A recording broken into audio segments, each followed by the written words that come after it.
Marco.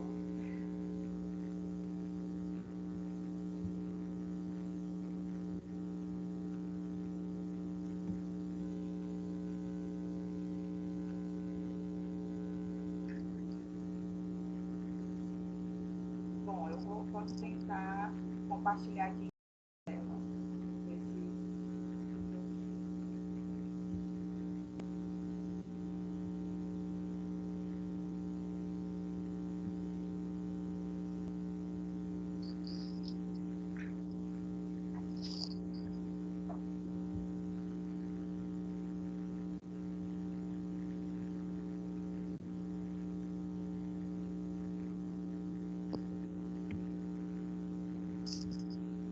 O Marco compartilhou?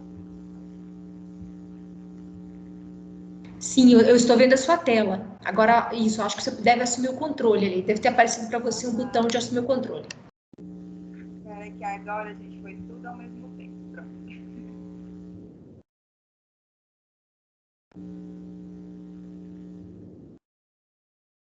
E pronto. Peço desculpa aí pela confusão no início. Então, o Geraldo já me apresentou, né? Eu estou participando lá do ambulatório do Fraudas com a Iácara, e aí veio o título dessa apresentação, um pouquinho do que eu estou tentando pesquisar lá no ambulatório. Então, e uma proposta de intervenção que eu também estou fazendo, né? Então, o título é Pré-natal psicológico, uma proposta de intervenção frente às demandas de gestantes expostas ao SARS-CoV-2 atendidas no projeto Fraudas. A Iácara já falou um pouco do Fraudas, então, rapidamente, né, para não ficar repetindo. Então, ele é um projeto de pesquisa vinculado ao programa de pós-graduação em Ciências Médicas da Universidade de Brasília, né, e está sendo desenvolvido no HUB e também no Hospital Regional da Asa Norte, que é o HRAM. Ele tem buscado compreender os efeitos da Covid sobre a gestação, parto, puerpério, período neonatal e desenvolvimento infantil. Ocorrem duas etapas, uma é a etapa A, que é a pregnant, que é voltado para a gestação, parto e pós-parto, e a born, que é voltada para o atendimento dos filhos dessas gestantes que tiveram exposição ao Covid. Então, a parte do pregnant, ela vai ser de 2020, que já teve início, né, a dezembro de 2020. Né? Então, tem esse ambulatório, que a Iácara já falou, e o N que esse ambulatório pretende alcançar é uma amostra de 300 dias. Então, como é que está sendo o trabalho da psicologia nesse braço, né, nessa etapa do Fraudas? O meu estudo ele é um estudo satélite, assim como o da Iácara, e também eu estou desenvolvendo a minha pesquisa de mestrado, né, que gerar na pandemia impactos psicológicos da exposição ao SARS-CoV-2 em mulheres gestantes e o papel do pré-natal psicológico. Essa pesquisa, ela é uma pesquisa que tem como metodologia a pesquisação, e aí a escolha desse tipo de metodologia foi realizada, foi feita, né, por um desejo de dar respostas mais rápidas, né, a essa urgência toda que a pandemia vem causando em termos de necessidade de intervenção, de cuidados de saúde mental. Então, esse tipo de metodologia, à medida que se vai investigando, fazendo a investigação, já se vai intervindo também. Então, isso vai acontecendo simultaneamente, né? Tem uma parte da pesquisa que é quantitativa e a outra parte que envolve a implantação do pré-natal psicológica qualitativa. É de corte transversal e a coleta de dados ela está sendo realizada de forma prospectiva. E aí a pesquisa vai ser realizada em 3 fases. Uma que é de elaboração do diagnóstico da situação, a outra que é a proposição da intervenção e implantação dessa dessa intervenção, e a fase 3, que é a fase da avaliação de todas as etapas da pesquisa, onde os participantes também participam ativamente dessa avaliação, né? Então, as gestantes vão poder avaliar também os impactos que tiveram que toda a pesquisa teve na vida dela. O objetivo geral é identificar os impactos psicológicos do SARS-CoV-2 em mulheres gestantes durante a pandemia da Covid e o papel do pré-natal psicológico junto a essa população. Como objetivo, compreender o significado desses impactos, né, nas mulheres que tiveram a Covid, numa tentativa de ir para além dos dados estatísticos, que a gente percebe que tem muitas publicações em relação ao aumento do nível de ansiedade, de depressão, de consumo de álcool, né, e o adoecimento mental que a pandemia vem causando, mas de compreender quais são os significados que estão atrelados a esses aumentos e a esses impactos. A ocorrência de sintomas depressivos em gestantes do pré-natal do Fraudest. Então, a gente tem uma epidemiologia de cerca de 20% de todas as 20% de prevalência de depressão gestacional nas gestantes, né, nos países subdesenvolvidos. Então, é um número significativo e subnotificado para nós. E o outro objetivo é construir e implementar o grupo de pré-natal psicológico, os efeitos dessa implementação. Então, atualmente, como a Iácara já colocou, a gente está na fase 1. Eu fico com ela no ambulatório, tem sido uma experiência maravilhosa, né? Uma experiência muito enriquecedora. E aí, eu tenho aplicado a escala de Beck, que é uma escala de rastreio de sintomas depressivos. Além de fazer esse rastreio, ele classifica por níveis, que vai de leve a grave. E aplica uma ficha de perfil gestacional que foi construída especificamente para esse estudo, onde a gente avalia histórico psicológico, psiquiátrico, emoções relacionadas à descoberta da gestação e fatores de risco e de proteção para depressão e ansiedade na gestação, e se a pandemia intensificou, o que a pandemia intensificou, o que a pandemia amenizou em relação a esses fatores de risco. E a consulta interprofissional com a Iácara, que a gente faz o acolhimento e também faz o preenchimento, a coleta dos dados epidemiológicos. Então, eu queria conversar um pouquinho com vocês da importância, né, desse tempo, o que é importante estar estudando ele nesse momento. Vou trazer alguns dados de pesquisas relacionadas à saúde mental e à saúde mental de gestantes que foram realizados desde o início da pandemia, né? Vou deixar esses dados falarem um pouquinho da importância. Primeiro, que a prevalência de transtornos psicológicos nessa pandemia tem sido maior nas mulheres, o que faz com que as gestantes acabem se tornando um público mais vulnerável também, né? Pela própria sensibilidade que o processo gestacional traz e, enfim, pelo risco que isso. Estudos com gestantes, com uma amostra de cerca de 300 gestantes, vem mostrando que 83,3% delas apresentaram aumento de ansiedade relacionado à saúde dos seus parentes idosos e 66,7% tiveram um aumento da ansiedade relacionada à saúde dos filhos e 63,4% em relação à saúde do bebê que ainda vai nascer. Outros estudos vêm trazendo um aumento significativo de depressão, tendência à automutilação, estresse pós-traumático, sintomas dissociativos e maior vulnerabilidade psicológica naquele público que foi confirmado com a Covid ou que estava em suspeita de estar com a doença. E o dado que eu acho mais impactante é um dado de 2016, mas ele continua atual.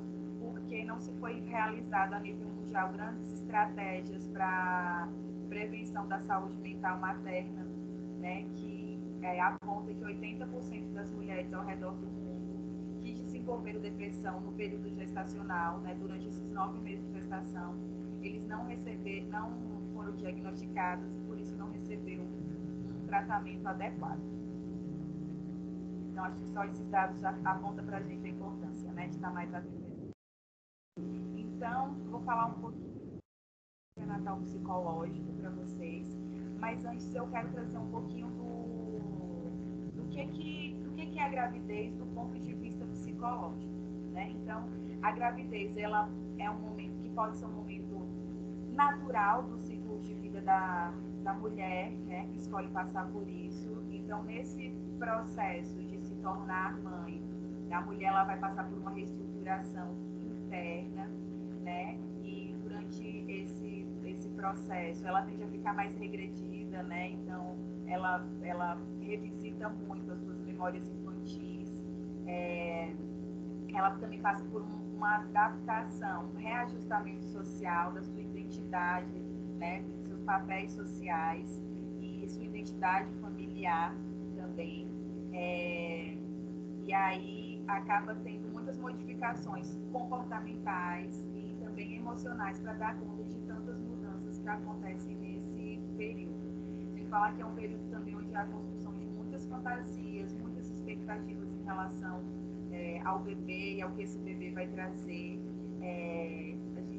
Acho que ser mãe, né, ser pai, pode ser uma coisa maravilhosa, pode ser uma coisa muito difícil, pode ser as duas coisas. Existem vários tons para a maternidade e isso causa muitos conflitos ambivalentes, sentimentos opostos, né?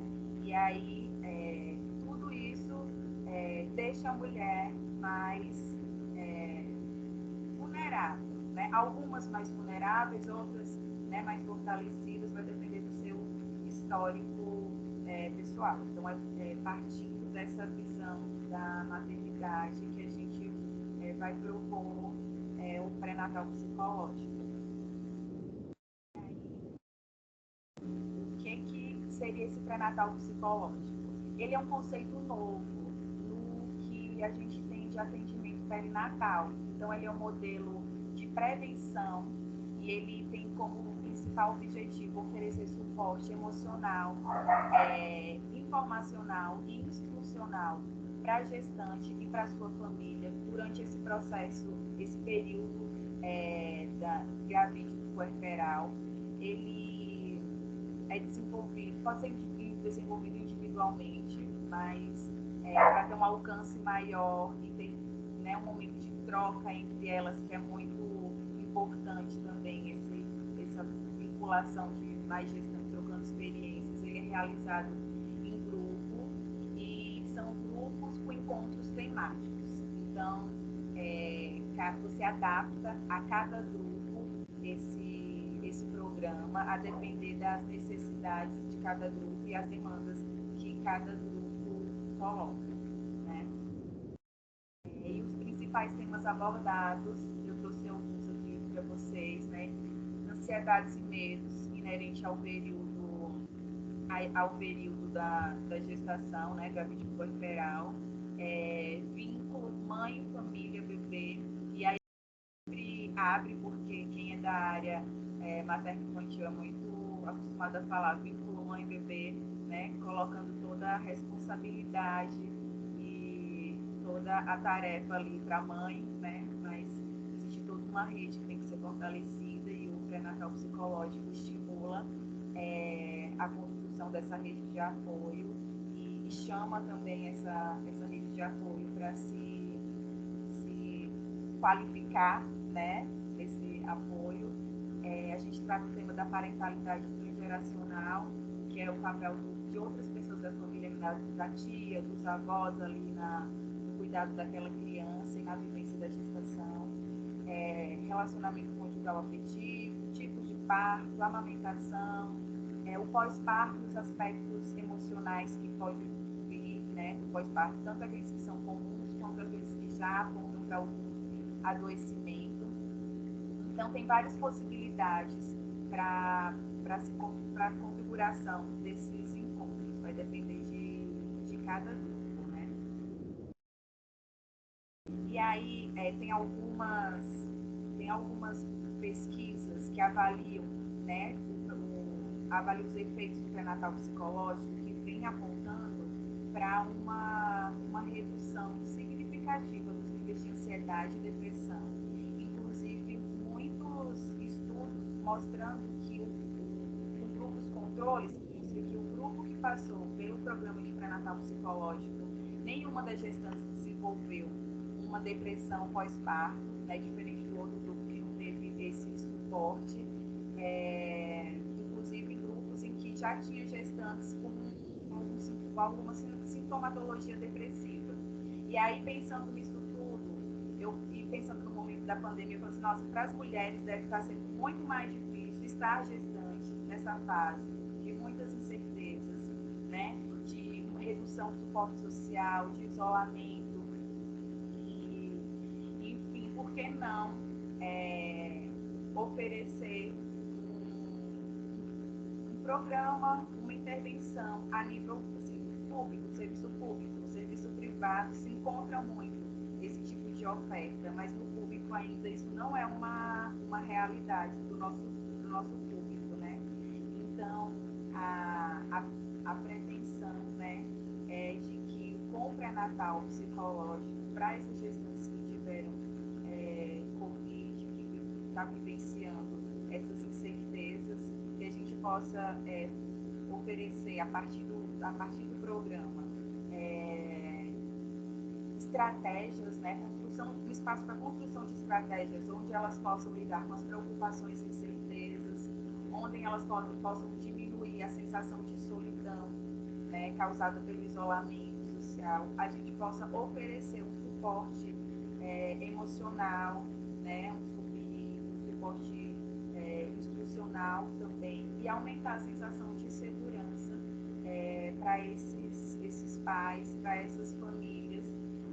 Penso assim, uma abordagem talvez online, né? Eu ainda não sei como é que isso vai ficar, já que todas as gestantes já foram, de certa forma, contaminadas, mas a gente não sabe ainda a questão dos anticorpos, por quanto tempo, né, fica no organismo. Então, ainda fica a se pensar como que vai ser esse modelo, nesse momento de pandemia.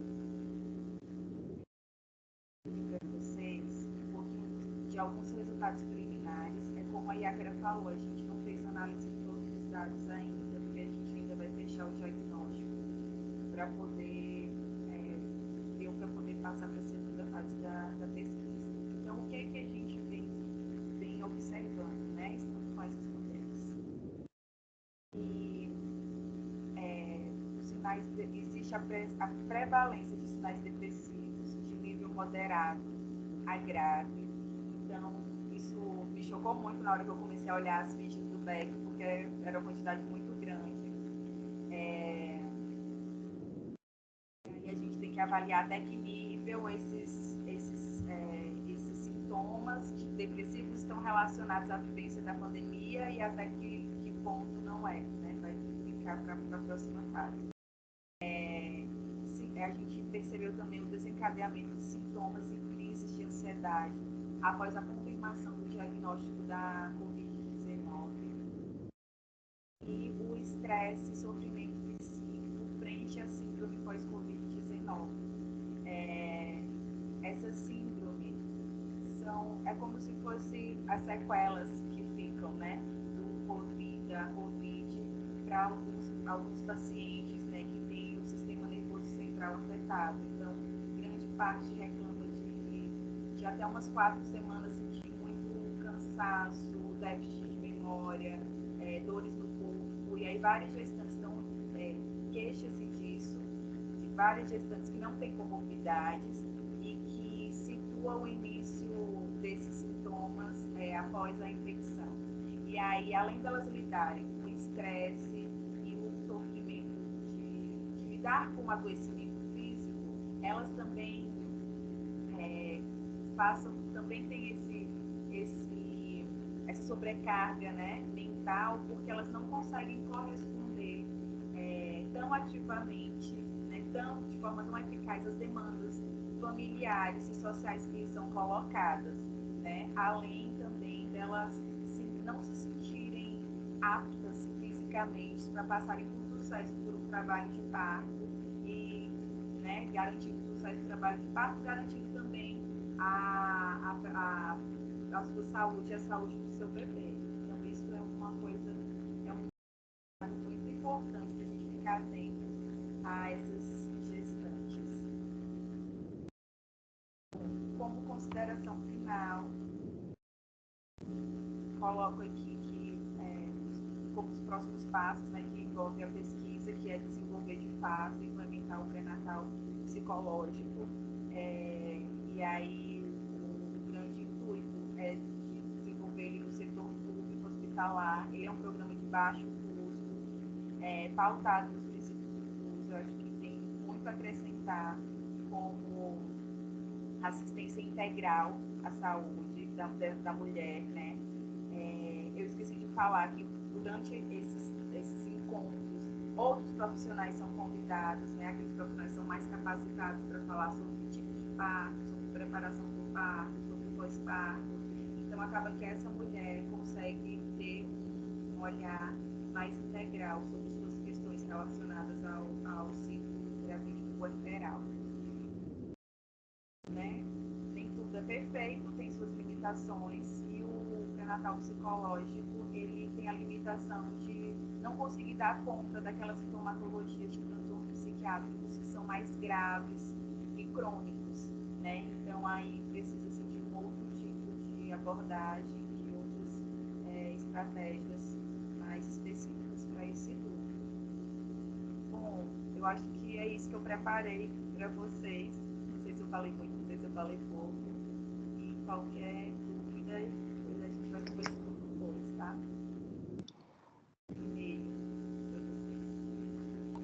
Parabéns pela apresentação, Aleida.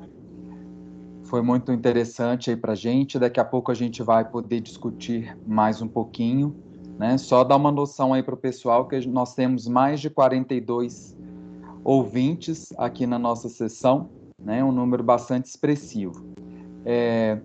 Vamos passar agora para a terceira apresentação. Aquelas pessoas que tiverem interesse de já ir mandando as perguntas, pode ir colocando aqui no chat. E depois da apresentação, da última apresentação, nós vamos abrir para o debate. A terceira palestrante é a Aline. Aline, te peço desculpa, eu confundi seu nome no início, eu te chamei de Bárbara, mas é a Aline. Aline Ribeiro Barros é farmacêutica graduada pela Universidade de Brasília, com especialização em análises clínicas pelo Centro de Ensino Superior Dom Alberto, mestranda do Programa de Pós-Graduação em Ciências e Tecnologia da Saúde, na UNB, com defesa prevista para o final do ano, agora em 2020, e atualmente atua em projetos de pesquisa na área de análise genética de populações portadoras de doenças crônicas não transmissíveis. Eu te passo a palavra, Aline. Boa apresentação. Olá, boa tarde a todos. Eu não sei se meu áudio está bom. Eu tive um problema recente com a entrada de fone, eu não vou conseguir usar o fone. Tá bom, sim, Aline, tá perfeito o seu áudio. Ah, tá bom. Eu já fui apresentada, né? Eu sou farmacêutica e hoje eu vim apresentar um pouquinho sobre uns desafios relacionados à metodologia com o estudo de pacientes da psiquiatria infantil. São pacientes diagnosticados com transtorno do espectro autista e a gente quis compartilhar um pouquinho desses nossos desafios e porque eles não são restritos ao nosso trabalho em si, eles podem ser comuns de qualquer um que queira encarar uma pesquisa clínica.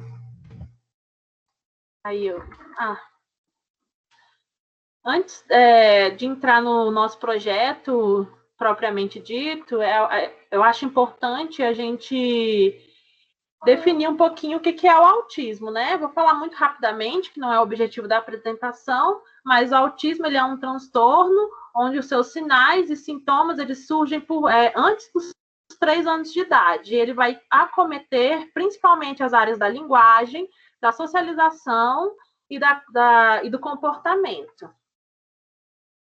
a gente observa que nos últimos anos a prevalência do diagnóstico de autismo, do autismo, ele subiu, né, muito expressivamente. Atualmente a gente tem uma prevalência aí de 1 em cada 54 crianças, sendo que esses dados eles são dos Estados Unidos. A gente não tem esse dado consolidado para o nosso país, infelizmente. E há várias hipóteses que há por trás do autismo, né, do espectro autista, e uma das vertentes é justamente a genética. Existem alguns estudos, alguns até muito robustos, como esse aqui que eu trouxe para ilustrar, que eles são realizados com grandes populações, a gente está falando de um N assim, de mais de 30 mil participantes, e esse estudo aqui, ele conseguiu observar que 80% dos participantes desse estudo com o diagnóstico de transtorno de espectro autista tinham alterações genéticas, reforçando que há um background genético importante por trás do transtorno do espectro autista. E é por isso que a gente se interessou tanto pelo estudo do transtorno, né? Por como é uma coisa que é uma condição que a gente ainda não tem muitas respostas, talvez na genética a gente consiga trazer um pouquinho de luz para o tema, porque não só no sentido de descobrir o que causa, mas a estratificação de pacientes por meio da genética pode nos possibilitar uma terapêutica mais personalizada, seja tanto no campo de medicamentos, como no campo do tratamento psicoterapêutico, com terapias mais individualizadas, de acordo com cada sinal e sintoma que aquela criança está apresentando, ou pode vir a apresentar de acordo com o seu background genético. Então, a partir disso, a gente traçou uma pergunta de pesquisa, né? Que no nosso caso seriam se as alterações genéticas do tipo polimórficas, e a gente escolheu esse tipo de alteração genética polimórfica, que é uma alteração que ela nem sempre ela é patogênica, é um tipo de alteração genética que qualquer um de nós está suscetível a ter, eu, vocês, qualquer um, que ela consiste nada mais, nada menos que uma troca de par de base. Esse é um dos tipos de polimorfismo, existem outros, mas o mais comum é uma troca de par de base no código, na sequência genética de um determinado gene. Então, não é uma alteração assim do tipo, entre aspas, mais radical, como uma trissomia, uma deleção, depressão, não, é uma alteração do tipo polimórfico. E a gente escolheu esse tipo de alteração justamente porque ela é um pouco estudada, apesar dela já ser bastante relacionada com várias outras doenças crônicas não transmissíveis. E a partir dessa pergunta, a gente traçou o nosso objetivo de pesquisa, que é avaliar a influência desse background genético relacionado a essas alterações polimórficas nos pacientes com transtorno de espectro autistas atendidos aqui no ambulatório da psiquiatria do HUB. Essa primeira parte do trabalho, que foi o delineamento do nosso tema, ele se sucedeu como qualquer outro trabalho de pesquisa clínica, sem grandes complicações. A parte mais assim morosa foi justamente fazer a revisão bibliográfica e tal. A gente queria compartilhar alguns desafios que a gente teve a partir da metodologia. A gente optou por um desenho de estudo do tipo transversal e caso-controle, onde a gente tem duas populações. As crianças diagnosticadas com transtorno do espectro autista, e aí a nossa população ela é composta de crianças de 3 a 18 anos, com diagnóstico já confirmado, e a nossa população controle é adultos jovens.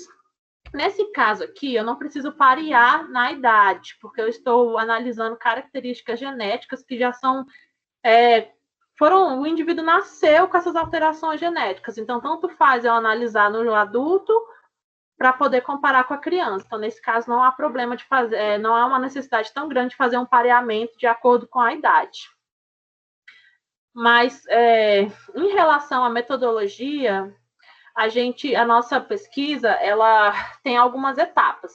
No grupo das crianças, a gente está aplicando um questionário que reúne características socioeconômicas, e também temos um questionário que é um diferencial do nosso estudo, é um questionário de características clínicas, porque a gente viu também que na literatura é uma lacuna muito importante. Eu tenho vários estudos genéticos que me trazem a suscetibilidade, né?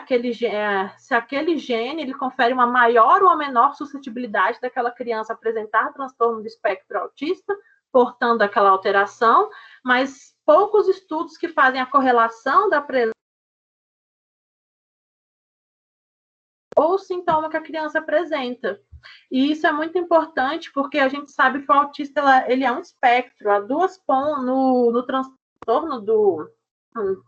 transtorno, há duas pontas do espectro, e eles são muito diferentes entre si, né? Você tem aquele autista que é o autista clássico, que geralmente ele é um pouco mais comprometido, e dentro do mesmo transtorno você tem aquele que tem um autismo mais leve, uma síndrome de Asperger, que é bem mais funcional do que um autista assim mais grave, mas os dois são autistas, os dois têm muitas características comuns, e a gente está começando a perceber que há toda uma genética envolvida por trás disso. Então, a gente tem a aplicação desse questionário, a aplicação da escala e a coleta de amostra biológica. E aqui a gente encontra o nosso primeiro desafio, que foi pensar em coletar uma amostra para extrair o DNA de crianças. E por que eu falo que é desafio? Porque uma criança típica, uma criança comum, já é muito difícil você trabalhar com coleta de amostra de sangue. Quem já trabalhou com um público assim mais infantil, com criança, sabe das dificuldades, não só na questão da dor, mas você ter aquele profissional capacitado para fazer aquele acesso periférico não é muito fácil. Então, a gente tinha que pensar numa coleta que fosse rápida e indolor. A princípio, a gente pensou em trabalhar com esse kit aqui, que é um kit específico para a extração de DNA. Esse tubinho aqui que está aparecendo na tela é onde a criança ela deposita um pouco da sua saliva. Ele é extremamente simples de ser feito. Gente, eu peço só desculpa por esses barulhinhos, é que eu tô com a neném recém-nascida, ela tá aqui comigo no colo. Esse tubo aqui, ele é específico para coleta de DNA em crianças, inclusive essa coleta pode ser feita pelos próprios pais, então a gente consegue dar para o cuidador e ele mesmo administra como é feita essa coleta, só que esse kit aqui para a gente é um pouco inviável, ele custa cerca de, antes da pandemia, né, a gente orçou, ele custa cerca de R$80 cada kit desse, então a gente, após uma revisão da literatura, a gente optou por uma metodologia mais acessível, substituindo isso aqui por um tubo Falcon, junto com uma solução tampão, e que na teoria funcionaria, né, de acordo com a literatura que a gente pesquisou. Essa solução tampão, junto com esse tubo Falcon, a criança depositando um pouco da sua saliva aqui, seria suficiente para a gente conseguir fazer a extração. E aí, acho que esse é um ponto assim, muito importante, gostaria que vocês salvassem um pouco esse detalhe, que mais para frente vai ser muito importante. A nossa outra população é um grupo de adultos jovens, e um dos desafios que a gente teve foi o recrutamento do nosso grupo controle e a coleta de amostra biológica. Só que com adultos é mais simples, porque você consegue extrair o sangue, geralmente é bem assim, é bem tolerado, ele não tem tanta objeção adulto em ceder um pouquinho de sangue para a pesquisa, né? Claro que dependendo de como você aborda o participante. Outras etapas da nossa metodologia, que eu não vou entrar muito a fundo, porque são etapas que já está assim, bem consolidado no nosso laboratório, mas que é a extração de DNA, a genotipagem e a análise estatística. Outro desafio que a gente teve no nosso trabalho, que até me motivou a buscar uma formação complementar, e hoje eu tenho um curso sobre pesquisa clínica e comitê de ética, foi trabalhar com a aprovação ética desse trabalho. Esse trabalho ele é considerado um trabalho de área temática especial, porque além de envolver uma população vulnerável, que são crianças com deficiência, ele também envolve um estudo ele entra no estudo de genética do comportamento. Então, ele precisa tanto de uma aprovação de um comitê de ética, que no caso foi o comitê de ética da Faculdade de Ceilândia, da UNB, quanto precisa do aval do CONEP, que é a nossa Comissão Nacional de Ética e Pesquisa. E o difícil não foi nem passar pelos 2 comitês, o difícil foi os 2 comitês entenderem o que era necessário no termo de assentimento. Todo o trabalho de pesquisa clínica envolvendo crianças, eu preciso tanto de um termo de consentimento livre e esclarecido, que eu vou dar para o cuidador maior de idade, que ele que vai assinar, quanto também preciso de um termo de assentimento. A criança, ela precisa assentir para participar da pesquisa. Então, ou seja, ela não, se a criança não quiser participar, mesmo que os pais queiram incluir ela no protocolo de pesquisa, a gente não pode fazer a pesquisa, porque a criança, ela tem ali os seus direitos, ela tem o direito de recusar ou de aceitar participar da pesquisa. O problema é que tanto na nossa legislação atual quanto na nossa literatura, a gente não tem modelos de termos de assentimento direcionados para crianças com deficiência. E eu até digo, não tem modelos de termos de assentimento direcionado para público nenhum com deficiência, nem criança, nem adulto, nem cego, nem surdo. Então, foi um grande desafio buscar um termo que se adequasse ao nosso projeto e fazer com que ele fosse aprovado no CEP, porque quando a gente submete um trabalho desse, a gente vê que muita gente não conhece o nosso tema de estudo, que é o transtorno do espectro autista, não conhece as particularidades, não conhece as necessidades. Mas isso aqui é só compartilhando, né, uma das nossas dificuldades metodológicas, que é a ausência de literatura para suportar essa parte aqui do termo de assentimento. E aí, quando a gente foi para a prática, esse projeto ele foi aprovado no final do ano passado, em dezembro de 2019, a gente iniciou a submissão dele para o CEP em meados de março, e aí ele foi aprovado em dezembro, depois de muitas modificações. Em dezembro mesmo de 2019, antes dessa pandemia, a gente já iniciou a nossa coleta de amostras. A gente tem coletado atualmente 10 participantes do grupo caso, 10 criancinhas, e cerca de 45 adultos do grupo controle. E a nossa primeira impressão foi que, apesar da nossa proposta do questionário ser muito legal, muito inovadora, a gente percebeu que o nosso questionário estava muito longo. E, assim, eu acho que é uma coisa que todo mundo que trabalha com pesquisa tem que pensar. Será que eu estou estressando o meu paciente na hora que eu estou submetendo ele a um questionário? E, assim, eu falo que o questionário é longo, mas o nosso questionário tem 2 páginas. Mas para uma família que está esperando 1, 2 horas, eu acho que quem já frequentou os ambulatórios do HUB sabe que o tempo de espera, assim, é um pouquinho demorado, são consultas mais longas, porque se tratarem de consultas que, às vezes, envolve a participação de médicos residentes, envolve casos complexos. Então, é um ambulatório onde o paciente espera mais, onde a espera é um pouco estressante, porque, apesar da gente ter profissionais muito bons trabalhando aqui no hospital, a gente tem uma estrutura, pelo menos na parte ali dos ambulatórios, uma estrutura assim, que é um pouco precária, que não oferece conforto para os nossos pacientes que participam ali das consultas. Então, foi uma coisa que a gente começou a questionar, né, sobre o tamanho do questionário. E fazer um treinamento para a melhor aplicação da nossa escala, justamente para a gente não estressar aquele paciente, porque esse estresse, ele pode ser um fator confundidor, pode causar um viés, principalmente naquelas perguntas relacionadas ao comportamento.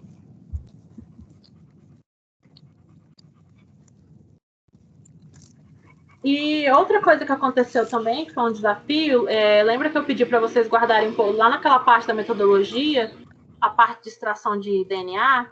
Foi o que aconteceu com a gente, na busca de uma solução mais barata, mais acessível para o nosso laboratório, porque esse aqui é um projeto de pesquisa que está sendo financiado com recursos dos próprios pesquisadores, a gente ainda não conseguiu financiamento para ele. A gente percebeu que, quando a gente foi fazer as primeiras extrações de DNA, que não deu certo as extrações de DNA. E aí a gente observou que a gente levantou algumas hipóteses, né? Se foi um dos nossos kits que a gente usou para extrair o DNA, se foi falha de algum operador do nosso grupo na hora de extrair o DNA. A mãe do Márcio chamava a Caia de Raia. De muita gente refletir, a gente observou que foi uma falha lá na nossa metodologia. A gente tentou fazer uma metodologia mais acessível, mais barata, a gente observou que, quando a gente fez o levantamento da revisão da literatura, apesar de todos os artigos que a gente selecionou falassem que essa metodologia com o Tubal Falcon e a solução tampão servisse para crianças, esses estudos, eles foram testados todos em adultos. E quando a gente fez o teste em laboratório, a gente também testou em adultos. Quando a gente foi fazer a revisão para saber por que a gente errou, a gente encontrou que as crianças pequenas, elas possuem uma menor quantidade de escamação das células epiteliais, né? Porque elas são novinhas, então elas escamam menos, elas soltam menos células epiteliais na boca. O que torna a extração de DNA por saliva um pouquinho mais difícil. E foi o que aconteceu. A gente perdeu, foi uma coleta bastante difícil, a gente perdeu 10 amostras. Até a gente dar o braço a torcer e ter que partir para um método realmente mais caro. Esse aqui é um outro kit, esse aqui é com um swab oral, mas ele não é o swab comum de laboratório que a gente coleta amostra. Esse aqui é um swab específico para coleta de DNA, porque aqui na pontinha dele tem uma tecnologia que absorve mais a saliva, que absorve mais a célula epitelial. Ele também cada swab desse também custa R$80 a unidade. E a gente fez uma compra inicial aí de 10 unidades para poder retomar essa coleta. Estamos esperando chegar, porque é um swab importado. E é só, já indo assim para o finalzinho da minha apresentação, é só compartilhar com vocês alguns ajustes metodológicos que a gente teve que fazer, que não seria necessário se a gente tivesse pensado em todos os detalhes lá quando a gente delineou o projeto, fez a metodologia. E a gente teve que submeter novamente para o CEP, porque quando eu mudo a minha metodologia, qualquer coisa nela, eu preciso submeter ao CEP, então a gente fez essa nova submissão. Outra coisa que a gente não tinha previsto também foi, a gente não preveu que até essa pandemia, óbvio, mas a gente também vai propor junto ao CEP que esse questionário e a aplicação da escala e a assinatura dos termos seja feito de maneira remota, que a gente possa fazer essa aplicação desse questionário por meio de Google Forms. Tem como, eu já assessorei outros projetos que utilizaram essa ferramenta de Google Forms. Então, isso aí é uma mão na roda para o pesquisador, sabe? Diminui papel, diminui burocracia. Isso aqui facilita para o paciente, porque ele pode preencher na sua própria casa, dependendo do tipo de questionário. É claro, tem alguns que não se aplicam, mas a grande maioria se aplica. Então, você pode fazer o levantamento desses pacientes, quais se encaixam nos seus critérios de exclusão, de inclusão, e encaminhar o questionário, os termos, antes de realizar a coleta da amostra biológica. Isso aí diminui a etapa, diminui o tempo de espera, aumenta a satisfação do participante da pesquisa, que não ficou tanto tempo esperando, respondendo questionário, estressando a criança. E uma outra coisa também que a gente não preveu no nosso projeto, a gente está prevendo agora, foi a divulgação do projeto em mídias sociais para fazer o recrutamento. É muito importante a gente fazer essa solicitação junto ao CEP, porque isso tem que estar previsto no protocolo de pesquisa. Se não tiver previsto no seu protocolo de pesquisa, que você vai divulgar, você vai fazer o recrutamento em Facebook, em WhatsApp, em Twitter, o seu projeto de pesquisa, ele corre risco de receber uma denúncia e de ser suspenso, porque isso aqui é uma informação importante. A gente não tinha essa informação no nosso projeto, e aí agora, nessa emenda que a gente propôs, a gente solicitou, foi aprovado, e aí está bem mais fácil fazer o recrutamento dos adultos, principalmente os nossos grupos controle, que é um grupo formado por adultos jovens, então ficou assim bem mais fácil de realizar esse recrutamento. E, por último, a nossa pesquisa atualmente, ela está suspensa, infelizmente. No início dessa pandemia, o HUB ele recomendou que fosse suspensa, né, as pesquisas envolvendo o contato de pessoas, e mesmo agora que liberou o retorno das pesquisas, sem a presença dos alunos de graduação, a gente optou por continuar com as coletas suspensas, porque o nosso grupo é um grupo, assim, ele não é considerado um grupo de risco, mas vários estudos mostram que a população de pessoas autistas tem um grande risco para contrair a Covid-19, não um grupo de risco para a Covid, mas um grupo de risco para adquirir a Covid, porque são crianças que têm dificuldade em entender o que significa isolamento social, o que significa distanciamento, não tem noções de certas medidas de higiene. Então, para a segurança das crianças, das famílias e dos pesquisadores, a gente optou por manter suspensa essa coleta, com a expectativa que em 2021 a gente possa submeter um novo cronograma de pesquisa.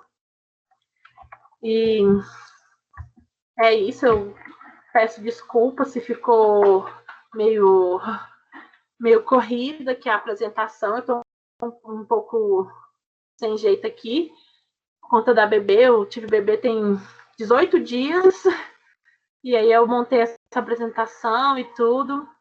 Eu gostaria de agradecer o psiquiatra que atende aqui no ambulatório do HUB, que é o Dr. André, ele é o médico que nos ajuda aí na pesquisa, a nossa pesquisa é feita com os pacientes, que é atendido no ambulatório por ele.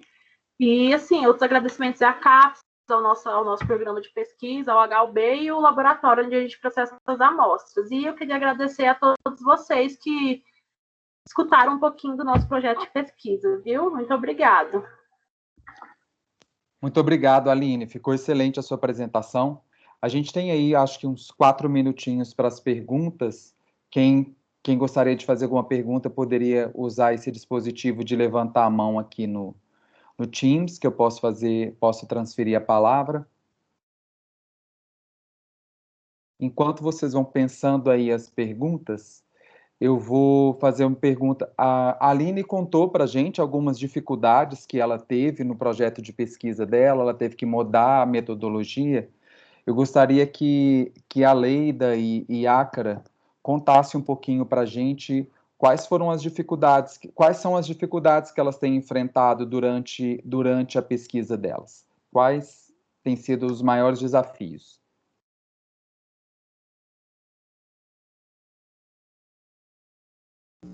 Falar aqui antes da Leida se manifestar. Quer falar primeiro, amiga? O que a gente tem? Como a gente faz parte do projeto macro, né?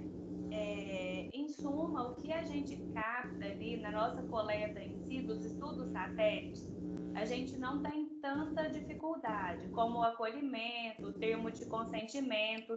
Eu acho que isso facilita muito e empodera muito o projeto como um todo, porque você sentar com a paciente, explicar termo de consentimento, conversar com ela, vai facilitar o entendimento dela e a gente diminui alguns viéses que possa ter no estudo total, que a gente às vezes pega a paciente para avaliar o teste, se ela fez o teste, se ela realmente estava grávida. Nesse momento, não faz parte do objetivo da minha pesquisa específica, mas, por exemplo, a gente faz uma coleta de sangue. Então, a gente vai até o laboratório, centrifuga esse sangue, separa o plasma dessas pacientes e congela e leva lá para a sala de pesquisa clínica. Isso acontece também com as gestantes que têm os seus bebês no HUB. Então, um desafio para a nossa pesquisa, para o Proudest como um todo, por exemplo, é apresentar essa pesquisa para todos os funcionários envolvidos, que não estão ligados diretamente à pesquisa, mas que eles compreendam como instituição de ensino e como objetivo final da pesquisa, o papel deles naquela coleta de sangue, na centrifugação, na separação, né? Então, assim, a divulgação da pesquisa como um todo, por onde ela permeia, as pacientes passam ali, é um desafio que a gente vem cumprindo, né? A gente faz reuniões, a gente fala, acho que a gente precisa conversar de novo com a equipe, que o material está ficando ali. É um dos desafios que a gente tem. E você, Aleida, você tem algo específico que você possa acrescentar aí aos desafios que a Ácara colocou para a gente? Eu acho que a Ácara falou bem assim, em relação, acho que é o maior desafio assim, para elas em relação a essa parte da pesquisa clínica, né? Não sei quem está vivendo pode falar mais, né? Mas a gente que está ali auxiliando nessa parte, realmente isso acontece, de envolver a equipe e fazer elas se sensibilizarem, ver o quanto é importante participar ali, tá ajudando também nessa parte da coleta. Uma outra coisa que até a Aline falou em relação aos questionários, né? O meu questionário também é um questionário extenso, Então, no primeiro dia, a gente até fala assim com elas, gente, é só hoje que essa papelada toda, porque é muita coisa no primeiro dia que elas têm que preencher, né? E aí a gente tem que ficar atento para ver se elas preenchem tudo, porque às vezes pode ter um cansaço. Então, tem o tempo de consentimento, tem a escala de PEC, depois elas responderam o questionário, o questionário da Iácara e o meu. Então, esse foi um ponto assim que a gente ficou bem preocupado. Isso não ia estressar muito o participante. Né? Mas aí depois deu certo, depois elas adoravam. Quando a gente falava que era um questionário de saúde mental, elas falavam assim, traz aqui, né? E já mostrando que não estava nada muito bem ali. Mas no início a gente ficou bem preocupado com isso e é uma coisa que a gente tem que ficar atento também, né? Que às vezes é bem cansativo. Mas como o projeto ele já tinha sido bem estruturado, acho que quando eu e a Iácara chegamos, foi uma bênção assim pra gente, né? Porque já estava tudo muito encaminhado, tudo muito amarrado. Então é um projeto onde a amostra procura, sabe? Procura a gente, procura muito a gente. Então não tem mais vaga para o pré-natal, não tem mais vaga para o... Não sei como é que está no BOR, né? Nas crianças, mas a gente vê que o tempo todo o pessoal procurando, isso é muito bom para o pesquisador, porque a gente não precisa ficar naquele trabalho exaustivo, né? De ficar dando amostra. De busca ativa. Exatamente. Então... Muito bem. E aí, só para a gente concluir rapidinho, eu queria saber da Aline o que a motivou a estudar o autismo. Então, tanto quando eu entrei no meu mestrado em 2019 para estudar câncer de tireoide, que é algo que eu já estudei da graduação. E aí a minha orientadora me motivou a fazer o próprio projeto de pesquisa, fazer o próprio desenho de pesquisa, fazer a própria submissão, tudo sozinha, para a gente poder adquirir mais experiência. E aí eu escolhi o autismo porque eu tenho um filho no espectro autista. E aí juntou, né, o útil ao agradável, eu sempre quis estudar, sempre me chamou muita atenção. E o doutor André é quem acompanha ele desde bem pequenininho, porque ele fez todo o CD, o crescimento e desenvolvimento dele, ele fez no HUB, e aí ele sempre foi atendido no HUB, e aí esse laço assim se estreitou, né, entre eu e o doutor, e aí quando eu entrei no mestrado eu propus para ele topou, e a gente está tentando aí tocar em frente. Assim, a gente tem muita dificuldade porque a gente não é uma equipe grande de pesquisa. O nosso projeto tem 3 pesquisadores, que sou eu, o doutor e a minha orientadora. E eu faço tudo, desde a coleta do material até o processamento das amostras. Sou eu quem faço. Eu aplico os questionários, eu coleto a saliva, eu levo para o laboratório, eu processo as amostras, eu que extraio o DNA. E aí, assim, mas a gente vai conseguir, se Deus quiser, finalizar esse projeto e agregar mais informação. Legal. Muito bem, pessoal, a gente já extrapolou aqui um pouquinho do tempo. Gostaria de parabenizar as 3 palestrantes, Iácara, Leida e Aline, né? Todo esse esforço pela pesquisa, com certeza faz muita diferença aí no nosso hospital, na nossa rotina. E aí eu vou encerrar a sessão. Muito obrigado aí a todos, grande abraço e ótima jornada aí para todo mundo.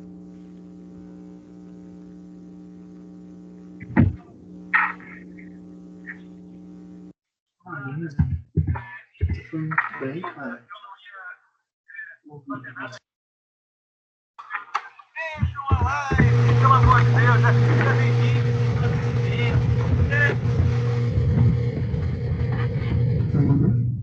Obrigada a todos. Como é que sai? Nossa, eu acho que são aqui.